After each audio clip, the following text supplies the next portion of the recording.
very, very special occasion. You guys are with mental health and getting the awareness of mental health out there. How important is this? I still feel like it kind of gets swept under the rug. It's not the hype where it should be because it is such an important topic, an important subject for just families and people in general. Well, you know what? It's an extremely important topic, but I don't think it's getting swept under the rug anymore. The problem with our conversation is the stigma around it. You know, we do need to change the narrative.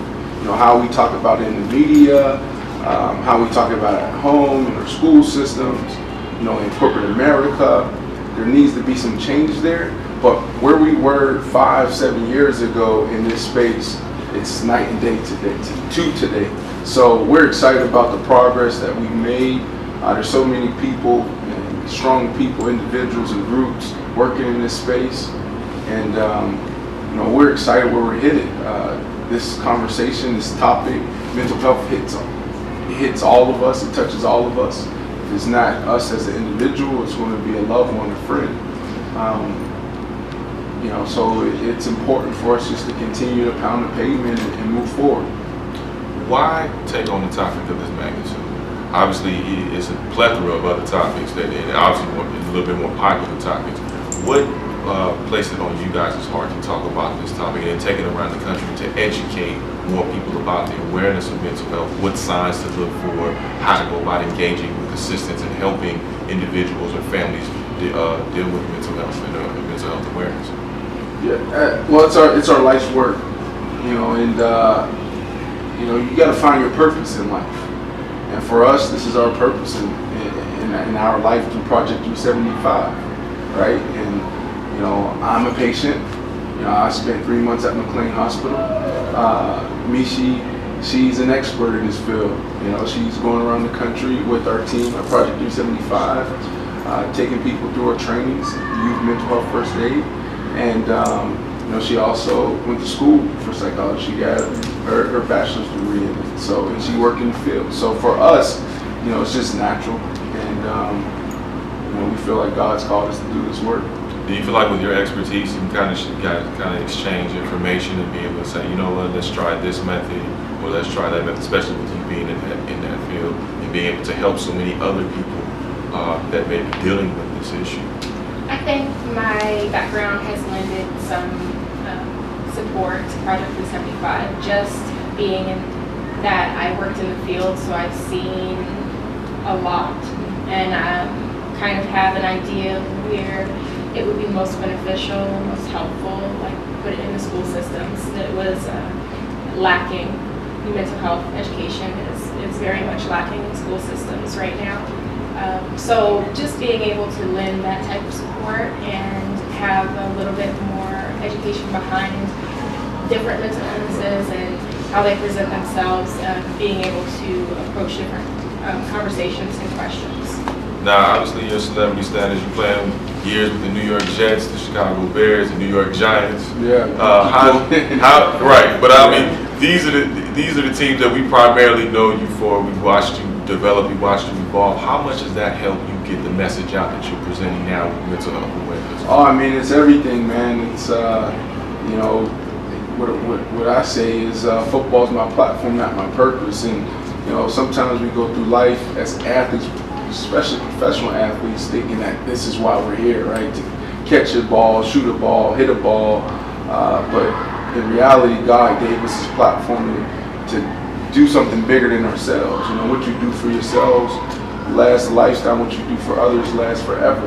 You know, and I think it's important for us to realize that. And when you do, life is so much better. Now, obviously, you couldn't pick a better time than All-Star Weekend here in Los Angeles. All eyes are here in Los Angeles. Did you guys purposely chose this weekend just to bring more awareness and more eyeballs and ears to what you're doing with this cause of mental awareness, mental health awareness? No, it was actually a little bit of an accident. Oh, okay. That's even better, though. Yeah.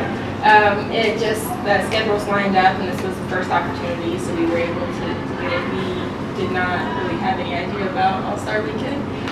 If anything, hopefully it doesn't hinder the press about mental health and mental health awareness and what's going on here, but any and all press is good for mental health awareness. Have other athletes been more open and susceptible to the information, especially with you being the premier player that you are, and having the celebrity status along with your wife with the expertise? Have you noticed more athletes being open and being more aware instead of just kind of shutting the door, like you said, years prior to this issue? Yes, absolutely, and I think we're starting to see that. And I'm not saying that's because of the work that we're doing at Project 375, but where we're at today, we're starting to see athletes and celebrities and prominent people stand up and say, hey, listen, this is what's going on in my life. This is what I've dealt with. See The Rock come out and talk about his journey with depression, and Demi Lovato, and the list goes on and on and on. The Kennedys. So some powerful people and some powerful things going on in this space. Now I gotta ask you before you leave out of here. You coming back next year, man? I had you on my fantasy team, man. I gotta ask you coming back next year? I'll definitely be back. Okay, all right. No, the city of New York will be proud to have you back in under the shoulder pads. But how much fun is it, man? It seems like your attitude is definitely changed. And I mean that in a positive way, because it seems like it looks like when you, especially last year, you were having a lot of fun, even though the team didn't go the direction it should have gone. But I mean, you still having fun. You were out there. You were just. It's almost like you were like a kid again. Is that how you felt when you were back on the field? Yeah, it's when you get older, you start realizing that your days are numbered, so you start appreciating what you have a little more. So whenever I'm out there, I just kind of try to be mindful of the blessing of being in the NFL.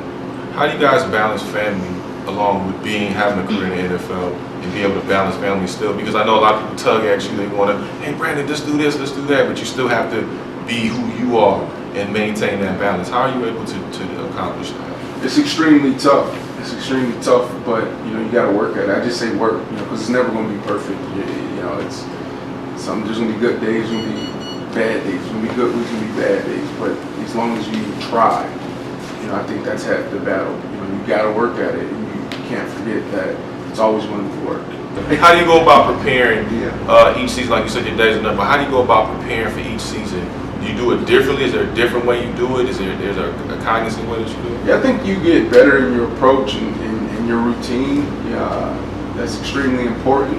But it's all about routine. You put a championship routine together, and